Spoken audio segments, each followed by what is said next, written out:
दिया।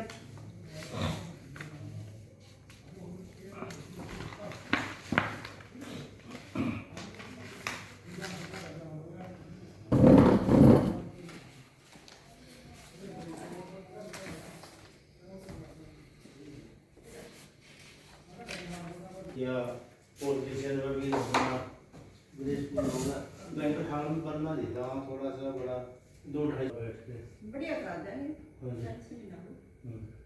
वैसे तो अपने और बड़े बेनिफिट है, साइड में एक छोटा बट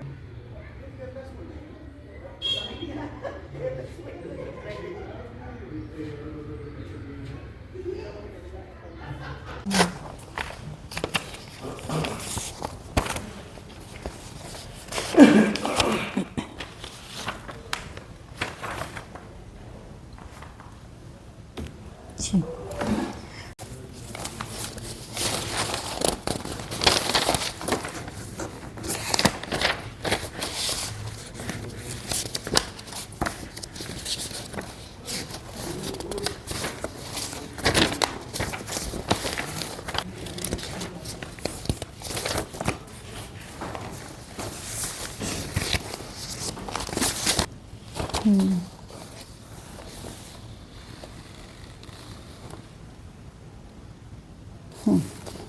कुछ बेनिफिट्स जो स्कीम आई जो बेनिफिट्स देने के लिए क्या स्कीम और क्या फ़ायदा मिलेगा कंज्यूमर को?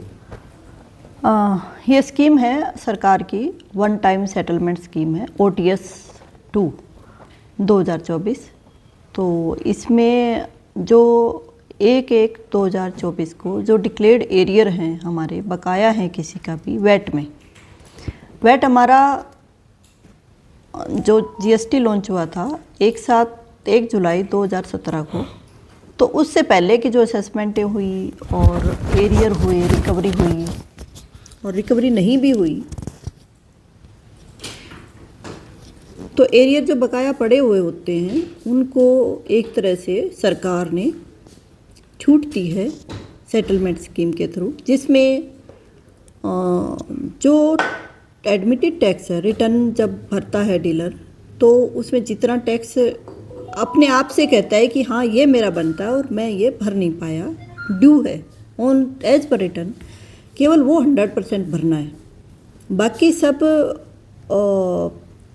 यदि डीलर उसको एग्री नहीं कर रहा है ऑफिसर के ऑर्डर से, तो वो डिस्प्यूटेड होके, और या फिर सी फॉर्म वगैरह है, उसका कोई एरियर है, डिफरेंशियल टैक्स है, तो उसका 30-40% भर के बाकी ब्याज और पेनल्टी सब माफ़ है। बहुत अच्छी स्कीम है सरकार की, ताकि लोग इसका बेनिफिट उठाएं, अपने एरियर ख़त्म करें, ताकि GST में भी उनकी लायबिलिटी कम हो सके। इसे मैम तरीका क्या है, कैसे अप्लाई करें, कैसे आपसे संपर्क करें? हमने एक हेल्पलाइन डेस्क भी यहाँ पे वो कर रखा है। बाकी हमारे जो ऑफिसर्स हैं, इंस्पेक्टर हैं, वो फील्ड में भी जा रहे हैं, उनके नंबर भी हैं। सबको हमने बार के थ्रू भी हमने सबको कॉल किया है,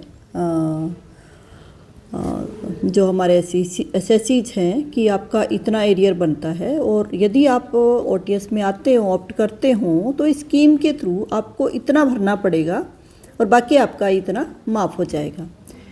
तो हेल्प डेस्क पे जब आते हैं कोई भी, तो हम उसको बता देते हैं कि आपका इतना अमाउंट बन रहा है, जिसका हम चालान निकाल के दे देते हैं।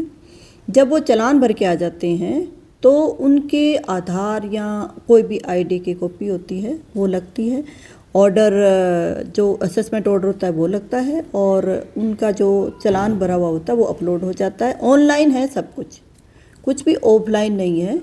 डीलर चाहे तो अपने घर से भी उसको अप्लाई कर सकता है। एक्शन भी लिया जा सकता है उनके खिलाफ जो नहीं करते उनकी रिकवरी की जाएगी। उनका इनपुट जो फर्में GST में ट्रांसफ़र नहीं हुई है, उनका लैंड रेवेन्यू एक्ट 1887 में रिकवरी करी जाएगी, उनकी लैंड अटैच की जाएगी, उनकी दुकानें, उनकी श्योरिटीज़, जो भी मेथड हमारे रिकवरी के हैं वो किए जाएंगे। ये तो है नहीं कि कोई व्यापारी एक बिजनेस बंद करता है तो हमारे पास उसके RC में सारे डॉक्यूमेंट है, तो उनकी RC से, उनके आधार से उनके कॉन्टैक्ट नंबर भी निकल जाएंगे, उनके बैंक अकाउंट भी निकल जाएंगे। तो परेशानी अल्टीमेटली उनको होने वाली है, क्योंकि हमारा काफ़ी एरियर कम हो जाएगा, सेग्रीगेट हो जाएगा। जीएसटी में जो पोर्ट हो गए हैं, जीएसटी में जो ट्रांसफ़र हुए हैं डीलर्स, उनकी रिकवरी तो बहुत ही ईजी है, बहुत ही इफेक्टिव टूल यूटिलिटी में दिए हुए हैं। इनपुट ब्लॉक एक क्या हो सकता है? पैनल एक्शन रिकवरी है, इफेक्टिव रिकवरी मेथड है। अब हमारे पास कि हमने लास्ट अपॉर्चुनिटी सरकार ने भी दे दी है कि आप भरिए, और यदि नहीं भरते हैं तो इफेक्टिव रिकवरी की जाएगी, लैंड रेवेन्यू एक्ट में की जाएगी, या फिर जो फर्में जीएसटी में ट्रांसफ़र हो चुकी है उनको बैंक अकाउंट अटैच किए जाएंगे, उनकी प्रॉपर्टी अटैच की जाएगी, उनका इनपुट ब्लॉक कर दिया जाएगा, उनका जो है आरसी वो भी सस्पेंड किया जा सकता है।